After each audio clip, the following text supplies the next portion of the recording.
মাদ্রাসা শিক্ষকদের বিকাশ ভবন ডিএমই অভিযানে পুলিশি বাধার মোকাবিলা করছেন সরকার অনুমোদিত 235টি আনএইডেড মাদ্রাসার শিক্ষকরা।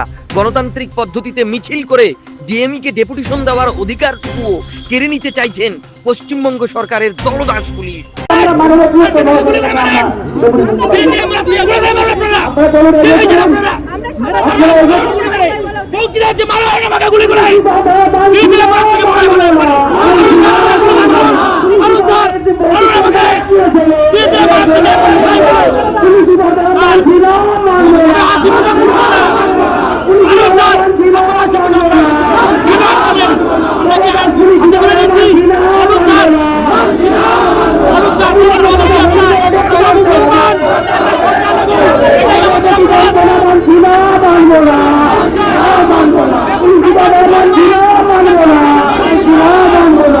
আমাদেরকে দিতে হবে